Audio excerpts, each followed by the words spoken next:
Mga kasirin, eto na naman tayo sa isang kwento na siguradong magpapaisip at magpapataas ng kilig. Ang kwentong ito, may mga unexpected na twists. Paano nga ba nagtagpo ang dalawang magkaibang mundo ng babae at bakla? Isang gabi ng tukso at desisyon na hindi na nila pwedeng balikan. Tara, pakinggan natin kung paano nagbago ang lahat sa isang hindi inaasahang pangyayari. But wait, don't forget to like and subscribe para sa mga update story natin. DJ Serene. Hindi ko alam kung paano ko ito sisimulan o kung paano ko ipapaliwanag sa iyo, DJ Serene, ang nangyari sa akin. Parang ang buhay ko dati, masaya at kontento lang. Laging umiwas sa mga komplikadong relasyon. Pero nung nangyari yon, parang lahat ng alam kong normal ay biglang nagbago. Sabi nga nila, minsan ang mga bagay na pinipilit mong iwasan, yun pa ang maghahanap sa'yo. Ako si Aira. Hindi ko naman inaasahan na may mangyayaring ganito sa buhay ko. Ako yung tipo ng babae na hindi masyadong nagpapakita ng malalim na emosyon. Tomboy, kumbaga, at hindi ko na rin itinatago. Para sa akin, simple lang ang buhay, trabaho, barkada, at ang mga babae na gusto ko. Pero may isang tao, isang lalaki, na hindi ko inaasahan na magiging dahilan ng lahat ng ito. Siya si Trent. Hindi siya yung typical na lalaki na nakikita mong magaling makisama at may mga fans sa social media. Hindi. Siya yung pogi na tipo mong crush na hindi mo akalain na magiging bahagi ng buhay mo. At hindi lang basta pogi, ha? Siya yung gwapo na may pagkaseryoso, may halong lambing at karisma. Yung hindi mo kayang iwasan kahit gusto mong lumayo. Hindi ko rin alam kung bakit. Pero nung unang beses kaming magkita, parang may magnet na umaakit sa akin. Siya yung tipo ng bakla na hindi mo alam kung anong klaseng pagkalalaki mayroon. Siya yung baklang malakas ang dating. Pero sa totoo lang, kahit ako, nalilito kung paano ko siya ituring. Oo, hindi ko siya kaya itanggi. Siya na yata yung pinakapogi sa lahat ng bakla na nakilala ko. Pero hindi lang yun. May mga bagay, din siya na gumugulo sa isipan ko. At habang lumilipas ang mga araw, mas lalo akong nahulog. Hindi ko alam kung anong klaseng pagmamahal yun. Hindi ko alam kung anong nangyayari sa akin. Pero sigurado akong hindi ko siya basta-basta maiwasan. Hindi ko pa rin matanggap ang sarili ko. Ang pagiging tomboy ay hindi isang madaling label at ang magka-relationship ka sa isang poging bakla na may sarili niyang mundo. Ibang level ng kalituhan, pero ang hirap, DJ Serene, kasi may nararamdaman akong malalim. Para bang lahat ng yun, hindi mo na kayang kontrolin. So here's where it starts. That moment I met Trent. That night we spent time together, just talking, laughing, and honestly, feeling something that neither of us were ready to admit yet. I guess I never really expected things to turn out this way. And maybe, just maybe, that's exactly why I can't seem to let him go. Walang ingay sa paligid, pero ang puso ko parang isang tambol na mabilis ang pagtibok. Puno ako ng kaba, at sa bawat hakbang ko papunta sa kanya, nararamdaman ko ang init ng katawan ko na parang may kuryenteng dumadaloy sa ilalim ng balat ko. Parang isang pelikula, DJ Serene, na ang lahat ng eksena ay mabilis na nangyayari, pero alam mong magkaibang mundo ang tinatahak ng dalawang tao. Nagkita kami ulit ni Trent sa isang maliit na kanto ng bar. Hindi ko inaasahan, ngunit nang makita ko siya mula sa malayo, nagkatinginan kami. Yung titig na hindi kayang ipaliwanag, parang may halong takot at pananabik.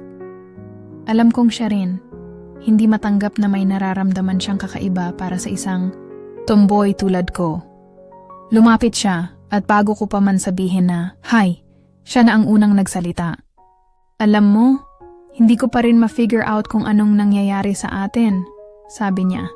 Ang mga mata niya ay seryoso, pero may halong lambing na nakakapang-init ng katawan. Bakit ba tayo magkasama dito? Hindi ko alam kung paano sasagutin. Ang mga salita ko ay parang napakabigat na hindi ko alam kung dapat ko bang aminin o hindi. Pero hindi ko kayang pigilan ang nararamdaman ko. I'm asking myself the same thing. Sagot ko, habang dahan-dahang nilalapit ang aking katawan sa kanya. Parang may magnet na kumakalabit sa atin. Nagkatinginan kami at sa mga mata niya, may mga tanong at takot. Pero sa mga labi niyang halatang natutukso, may isang bagay na parang nagsasabing hindi kami magtatapos sa simpleng pag-uusap lang. You know, I've never been this confused in my life, Trent said. Ang mga kamay niyang hindi alam kung saan itatago. Para bang hindi niya rin alam kung ano ang hinahanap niya sa akin. Pero isang bagay ang malinaw. May mga nararamdaman siyang matindi. At ako'y bahagi ng mundo niyang hindi kayang itanggi. Habang tumatagal kami sa gabing iyon, ang bawat salita, ang bawat tingin, ang bawat galaw namin ay naging mas matindi. Hindi ko na kayang itago ang sarili ko. Ang mga sensasyon ko ay naging mas malakas, mas mahapdi, at hindi ko na kayang pigilan. Si Trent, na hindi ko kailanman inasahang magiging ganito ang epekto sa buhay ko, ay isang kabaligtaran ng lahat ng ideya ko tungkol sa relasyon. Pero hindi ko na kayang itanggi. Ang bawat hakbang na ginagawa namin ay parang tinutulungan akong magbukas ng pinto na matagal ko nang isinara. Yung puso ko na hindi ko kayang kontrolin ay dahan-dahang binubuksan. I never thought it would be this complicated, I whispered, my lips almost touching his as I spoke. The tension between us was palpable, thick in the air. Pero sa'yo, parang gusto ko na lang sumunod kung ano man to. Sa isang iglap, yung malalamig na gabi ay nagiging init na bumabalot sa katawan ko. At sa isang hakbang lang, nahulog kami sa isang mundong hindi ko alam kung paano ko papatawarin ang sarili ko. Hindi ko alam kung paano ako nakaupo sa tabi ni Trent sa isang madilim na sulok ng bar. Parang ako lang, at siya ang natira sa mundo. At ang bawat minuto na lumilipas ay nagbibigay ng bagong bigat sa mga nararamdaman ko. Ang mga tanong ko, pati na rin ang mga hindi masabi, ay naglalaban sa aking isipan. Nasa harap ko siya, at alam kong hindi ko kayang itanggi, na may nararamdaman akong higit pa sa pagkakaibigan, higit pa sa isang simpleng pagkakasama. Alam mo ba na hindi ko pa rin kayang tanggapin na may nararamdaman ako para sa'yo? Sabi ni Trent, ang kanyang boses ay may kabigatan. Nagulat ako sa sinabi niyang iyon.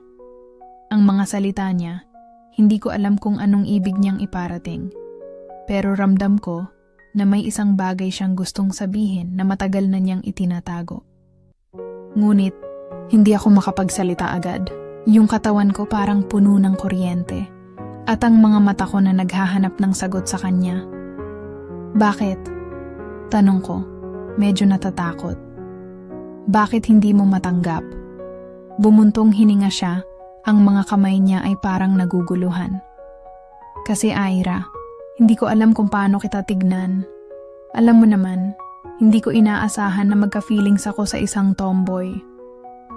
Pero, sa tuwing kasama kita, pakiramdam ko parang ako na lang ang naguguluhan sa sarili ko. Ang mga salita niya ay parang isang malamig na shower na tumama sa aking katawan. Hindi ko alam kung paano ko siya dapat sagutin. Ang puso ko ay mabilis pa rin ang pagtibok. At habang ang mga mata ko ay nakatutok sa kanya, parang ako na lang ang naroroon sa mundong yon. Wala akong kontrol sa nararamdaman ko, sabi ko, at ang boses ko ay puno ng kaba. Hindi ko alam kung anong nangyayari sa atin, pero Hindi ko kayang tumalikod. Nagkatinginan kami, at sa mga mata niyang puno ng kalituhan, may naramdaman akong pag-asa. Hindi ko alam kung anong ibig sabihin ng mga nararamdaman namin, pero alam ko na hindi na kami makakabalik sa dating buhay. Habang nag-uusap kami, ang katawan namin ay magkalapit, at may mga sandali na ang bawat paghinga namin ay magkasabay. Wala nang ibang naririnig kundi ang mga tibok ng aming puso. Parang ang lahat ng iba pang tao sa bar ay nawala at kami na lang ang naroroon. At sa isang saglit, ang mga labi ni Trent ay dahan-dahang lumapit sa aking mga labi. Walang mga salita, walang kasiguraduhan, pero ang nararamdaman ko sa pagkakataong iyon ay isang bagay na hindi ko kayang ipaliwanag. Ang bawat halik niya ay may halong kalituhan at pangarap. Parang hindi namin alam kung saan ito patungo, pero hindi namin kayang pigilan. Naramdaman ko ang mga kamay ni Trent sa aking katawan, at sa bawat galaw ng kanyang mga daliri, papasok sa aking short, ang katawan ko ay tila nagbabalik ng kanyang mga halik. Ang init ng katawan namin ay tila walang hanggan, at sa mga sandaling iyon, tila walang hadlang sa nararamdaman namin. Sinubo ko ang lollipop niya na mahaba. Sinulit ang bawat init ng aming katawan at bawat minuto walang sasayangin. Wala na akong pakialam kung ano ang sasabihin ng iba. Ang tanging mahalaga ay ang nararamdaman namin ngayon.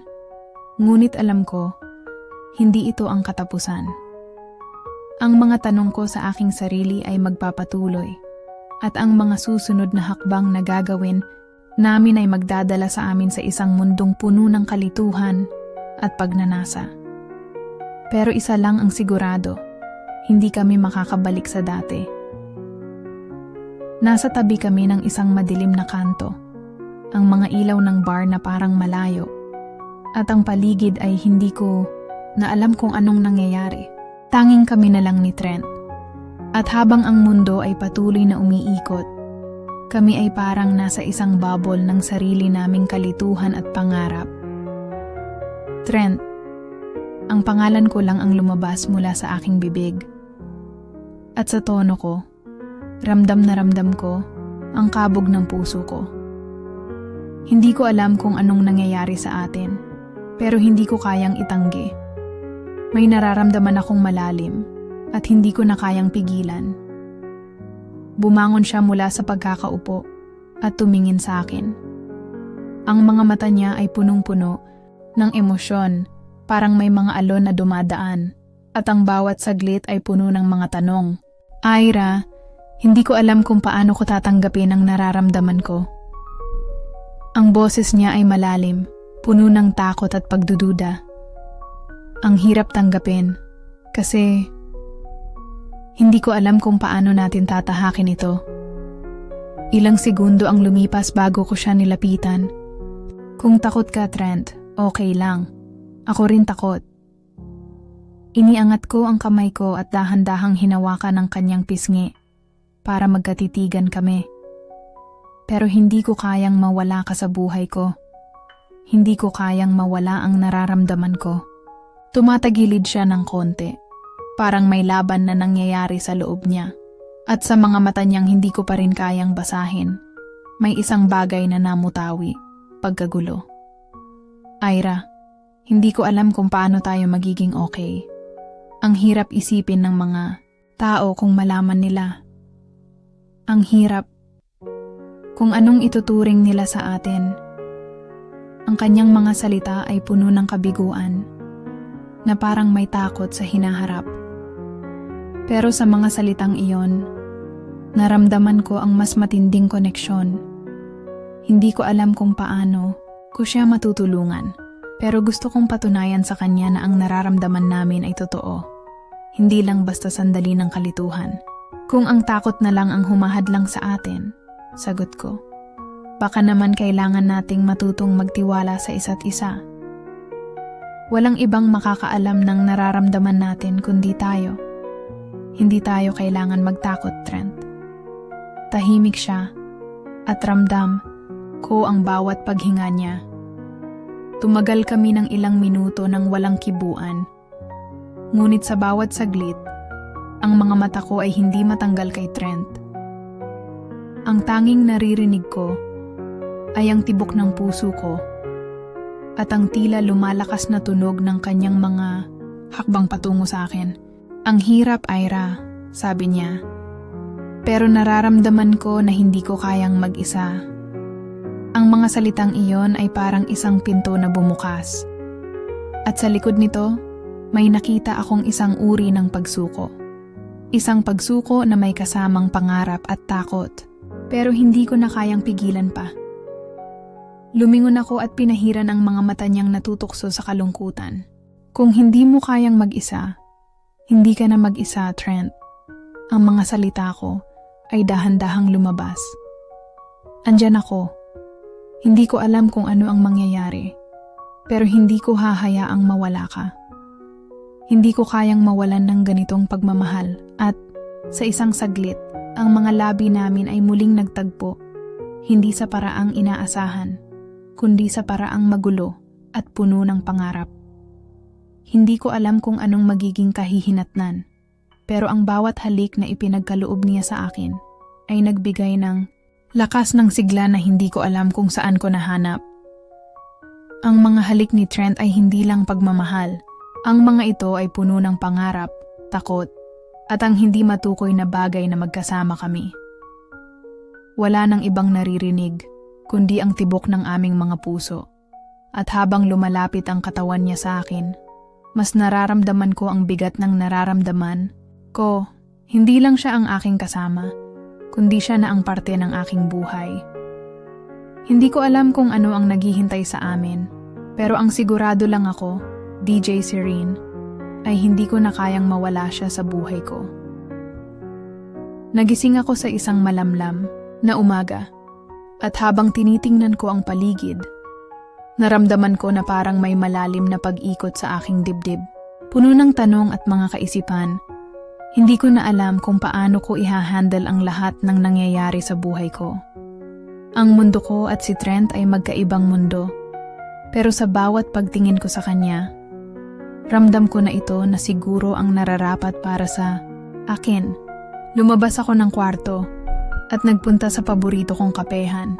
Sa bawat paghigop ko ng mainit na kape, ramdam ko ang lamig ng umaga, ngunit ang init sa aking puso ay hindi matitinag. Alam kong hindi ko kayang palampasin ang pagkakataon na makasama si Trent. Ngunit nararamdaman ko rin ang takot na hindi ko kayang kontrolin ang lahat ng bagay na naghihintay sa amin. Nagring ang phone ko at nakita ko ang pangalan ni Trent. Hello? Ang sagot ko, hindi ko alam kung anong sasabihin. Ira? Ang boses ni Trent ay may kabigatan. We need to talk. Naramdaman ko ang kaba sa puso ko. Hindi ko alam kung anong ibig niyang sabihin. Pero alam ko, sa bawat salita niya, may isang bagay na mas malalim na nangyayari. What's going on, Trent? Tanong ko, hindi ko kayang itago ang mga emosyon ko. I've been thinking about what we talked about the other night, sabi niya. At may halong pag-iwas sa tono niya, and I'm confused. Hindi ko alam kung paano ko tatanggapin lahat ng ito. Naramdaman ko na parang ang puso ko ay napuno ng bigat. I get it, sagot ko. Pero, hindi ko alam kung paano ko ipaliwanag sa'yo, Trent. I'm just here, hoping we can figure this out together. Tahimik siya saglit, at sa mga sandaling iyon, ang tanging naririnig ko ay ang malalalim naming hininga. Ira, the truth is, I'm scared. Hindi ko alam kung paano ko haharapin ang mga tao sa paligid natin. Lalo na kung malaman nila ang nangyari. Nararamdaman ko ang hirap sa boses ni Trent at hindi ko na kayang palampasin pa. Trent, hindi mo kailangang matakot. Hindi ko rin alam kung anong magiging resulta ng lahat ng ito, pero hindi kita iiwan. Ang mga salita ko ay puno ng determinasyon, kahit na may takot din sa aking dibdib. We'll face this together, kahit gaano pa kahirap. Pero paano kung naputol siya at naramdaman ko na parang gusto niyang bawiin ang mga sinabi niya? Paano kung ano? Tanong ko. At nagsimulang maglakad-lakad sa kanto. Hindi ba't yun na nga ang tanong na gusto nating sagutin? Hindi ba't yung magkasama tayo sa lahat ng hirap at saya ang magpapalakas sa atin? Hindi ko kasi alam kung paano ko. Nagsimula siyang magsalita, ngunit hindi niya natapos. Ira, I need you to understand. I want you, but this isn't easy. It's not like anything I've ever known. Tahimik akong tumayo, iniisip ang mga salitang sinabi niya. I understand, Trent. Hindi ko rin alam kung anong mangyayari, pero hindi ko kayang takasan to. Hindi ko kayang baliwalain ang nararamdaman ko. Kung ito na ang pagkakataon ko, sisikapin kong pagdaanan natin to ng magkasama. Kahit hindi siya sumagot agad, naramdaman ko na may pagbukas sa puso niya. I don't know what the future holds, dagdag pa niya. But I think I want to find out with you. Napangiti ako. That's all I need to hear. At doon, naramdaman ko na ang bigat ng puso ko ay nabawasan ng konti. Ang lahat ng takot at mga tanong na matagal ko nang itinagong nagkaroon ng kasagutan. Hindi pa kami tapos sa lahat ng ito, pero hindi ko na kailangan pang maghintay. Dahil sa bawat hakbang namin, pareho kaming natututo ng bagong pagtingin sa buhay, sa pagmamahal, at sa pagtanggap. Ang araw na iyon ay tila isang malaking paghihirap sa puso ko. Puno ng kalituhan at takot. Matapos ang lahat ng mga pag-uusap namin, ni Trent, nagpunta ako sa isang tahimik na lugar para mag-isip. Hindi ko alam kung paano ko iha-handle ang mga susunod na hakbang. Lahat ng tao sa paligid ko ay may kanya-kanyang opinyon, at alam ko na hindi magiging madali ang lahat, lalo na sa pagiging magkaibang mundo namin ni Trent. Habang naglalakad ako sa labas ng kanto, naramdaman ko ang malamig na hangin na tumama sa aking balat. Ang paligid ay tahimik, pero ang isip ko ay puno ng mga tanong. Mga tanong na wala akong sagot, pero kailangang maghanap ng paraan para maharap ang katotohanan. Nasa loob ako ng isang kafe nang mag-ring ulit ang phone ko. Ang pangalan ni Trent ang tumunog sa screen at hindi ko alam kung ano ang sasabihin ko. Hindi ko alam kung siya ba ang may takot sa hinaharap o kung ako ang natatakot sa magiging reaksyon ng mga tao. Hello? Ang sagot ko. Ang boses ko ay may halong kaba at pag-aalala. Ira, nagsimula siya, at ramdam ko ang lakas ng kaba sa kanyang boses. We need to talk, face to face. Naramdaman ko ang magkahalong takot at excitement sa loob ko. Hindi ko alam kung anong mangyayari sa amin, pero alam ko na may mahalaga siyang sasabihin. Okay, Trent. Where do you want to meet? Sa park na lang. Doon tayo mag-usap. Pagkatapos ng ilang minuto, dumating ako sa park. Nakita ko si Trent na nakatayo sa ilalim ng isang puno. Ang mga mata niyang malalim at puno ng mga tanong. Agad akong lumapit sa kanya at sabay kaming naglakad. Ang paligid ay tahimik, ang hangin ay malambot. Ngunit ang katahimikan sa aming pagitan ay tila may tinatagong mga alon. Ira, ang sabi ni Trent. Alam mo ba kung gaano ako kabigat ang nararamdaman ko ngayon? Naramdaman ko ang pighati sa kanyang mga mata. It's not just about us. It's about how the world sees us. Hindi ko kayang magpanggap na okay lang lahat. Pero masakit na hindi ko alam kung anong magiging resulta ng lahat ng ito. Hinawakan ko siya sa kamay. Trent, naiintindihan ko. Hindi ko rin alam kung paano ito gagawin. Hindi ko alam kung paano natin hahanapin ang daan. Pero gusto ko pa rin na tayo ang magsama sa lahat ng hirap at saya. Hindi ko kayang mawala ka sa buhay ko. Si Trent ay huminga ng malalim. I don't know what will happen next, but I think I need to be honest with you. Tumigil siya saglit at tumingin sa mga mata ko. I care about you. I care about you in a way I never thought I would. And it scares me. But I know that I can't ignore this feeling anymore. Hindi ko na kayang itanggi. Ang mga salitang iyon ay parang malalim na sugat sa aking puso. Hindi sa masakit na paraan, kundi sa paraan na may pag-asa at katotohanan. I care about you too, Trent. Sagot ko. Ang aking boses ay puno ng emosyon.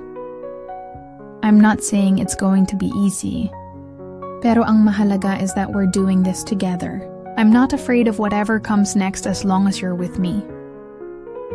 Sa mga salitang iyon, naramdaman ko ang lalim ng koneksyon namin. Walang mga kasiguraduhan, walang garantiya na magiging madali ang lahat. Pero sa bawat saglit, kami na lang ang magkasama. Ang init ng mga kamay namin ay nagbigay ng lakas sa isa't isa. Ang bawat titig ay puno ng pangako. Isang pangako na kahit gaano pa kami katakot, patuloy namin haharapin ang mga pagsubok na darating. I don't know if everyone will understand, sabi ni Trent. But I think we'll be okay, as long as we stay true to ourselves. Napangiti ako sa sinabi niya. Hindi ko alam kung ano ang naghihintay sa amin sa hinaharap, pero ang mga gabing magkasama kami, ang bawat pag-ibig na pinapakita namin sa isa't isa, ay nagbibigay ng lakas na hindi ko inaasahan. Sa kabila ng lahat, ng takot at pagdududa, alam ko na si Trent at ako ay magsasama sa bawat hakbang, at ang pagmamahal namin ay magdadala sa amin sa isang landas ng pag-unawa, pagtanggap, at pag-asa. Ang mga araw ay dumaan ng mabilis, at habang ang bawat sandali kasama si Trent ay nagiging mas matamis, naramdaman ko na may mga puwersa sa paligid namin na tila nagiging hadlang. Hindi ko alam kung anong ibig sabihin nito para sa amin. Pero nararamdaman ko na parang may mga mata na nakamasid, mga tainga na nakikinig, at mga bibig na naghuhusga. Isang araw nagkita kami ni Trent sa isang malapit na kafe, at habang nag-uusap, kami tungkol sa buhay at kung anong nangyayari sa aming dalawa. Nakaramdam ako ng bigat sa kanyang mga mata. Hindi ko na kayang magtago pa. Kaya't nagtanong ako, Trent, what's going on? You've been distant these past days. Tumagal siya ng ilang saglit bago magsalita. Ira, you know I love you. But this isn't easy for me. Every time I step outside, it feels like I'm being judged by everyone. I've been getting messages, rumors about us. It's becoming too much. Ramdam ko ang sakit sa boses niya. At parang naramdaman ko rin ang bigat ng mga salitang iyon. Hindi ko akalain na magiging ganito ang mga epekto ng pagmamahalan namin. Tumingin ako sa mga mata niya at naramdaman ko ang pakiramdam ng kabiguan at kalungkutan. I'm sorry, Ira, patuloy ni Trent. I never wanted to drag you into this, but it's just harder than I thought. Hindi ko kayang makita siyang nahihirapan. Kinuha ko ang kamay niya at hinawakan ito ng mahigpit. Trent, sinabi ko. Ang boses ko ay malumanay, ngunit puno ng tapang. We can't let the world define us. I know it's difficult, but I'm here and I'm not going anywhere. We're doing this together, no matter what. Tumango siya, ngunit ang kanyang mga mata ay puno ng mga tanong na tila hindi ko kayang sagutin. But what if it's not enough? What if all of this ends up hurting us more? Ang tanong niyang iyon ay bumulaga sa aking isipan. Hindi ko alam kung anong sagot ang ibibigay ko. Tinitigan ko siya At kahit na ang takot ko ay sumisiksik sa aking dibdib, hindi ko iniiwasan ang mga mata niyang puno ng pangarap. I don't know what will happen next, Trent. But I promise you, I will fight for us. I won't let anyone tear us apart. Tahimik siya saglit. I don't want to hurt you, Ira. I never meant for any of this to be so hard. Ang kanyang mga salita ay may kabiguan, na parang gusto niyang sumuko, ngunit hindi niya kayang gawin ito. I know you didn't mean to hurt me, sagot ko. And I'm not going to let you walk away from this just because of fear or what others think. We're in this together, okay? Sa mga salitang iyon, nagkaroon kami ng isang malalim na koneksyon. Walang sigaw, walang galit, tanging dalawang puso na naglalaban para sa pagmamahal na alam nilang totoo. Hindi ko alam kung anong mangyayari sa hinaharap, ngunit alam ko na pareho kaming handang lumaban para sa isa't isa. Maya-maya, nag-ring ang phone ko at isang message ang lumabas sa screen. Aira, nakita namin kayo. Hindi namin kayang palampasin. Ito.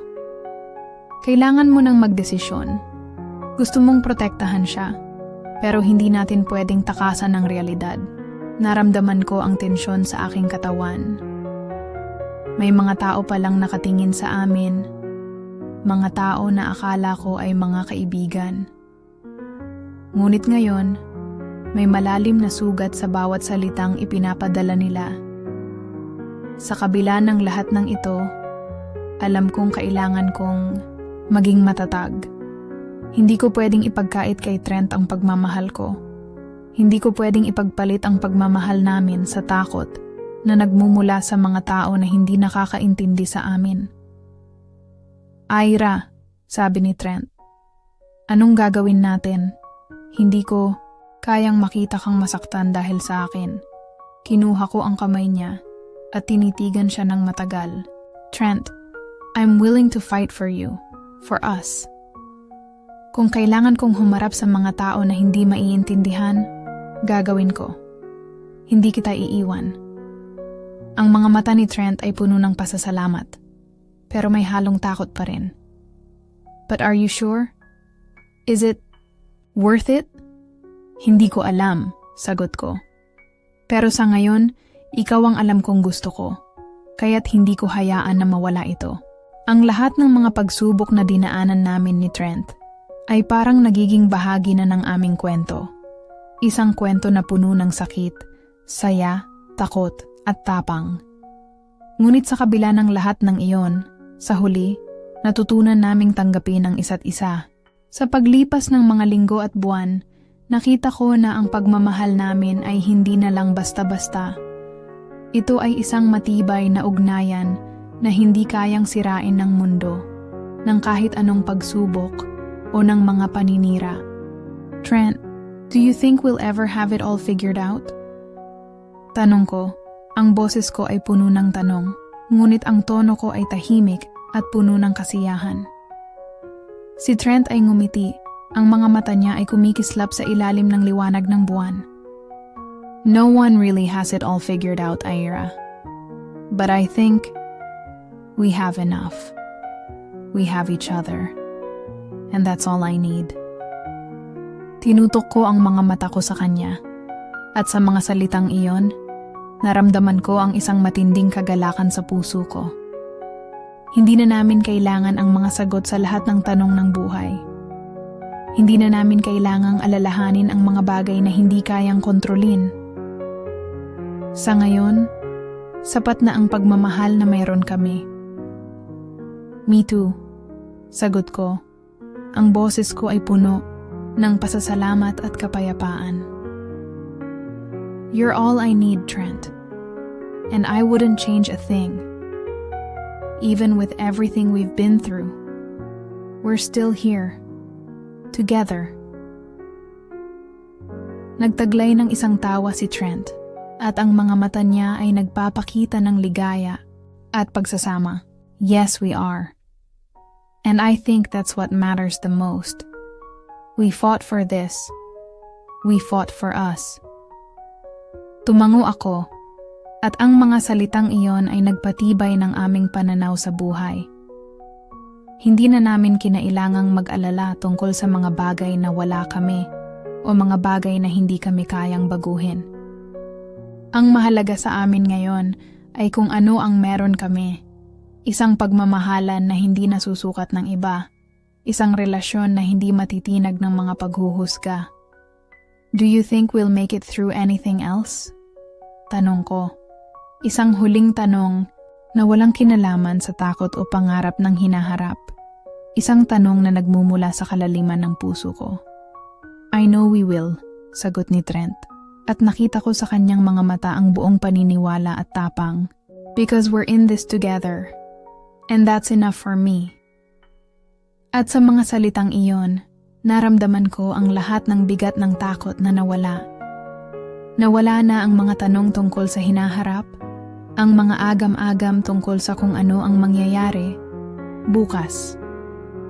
Ang tanging bagay na naiwan ay ang kasalukuyan, ang pagiging buo namin sa bawat isa, ang pagyakap sa kung sino kami at kung anong mayroon kami, ang pagmamahal na hindi tinatablan ng mga anino ng takot.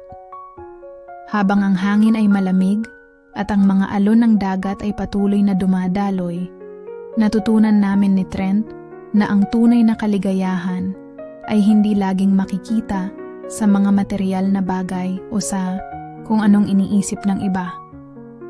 Ang kaligayahan ay nahanap namin sa simpleng pagyakap sa isa't isa, sa pagtanggap ng ating pagkatao, at sa pagmamahal na patuloy na nagiging mas matatag habang kami ay nagsasama.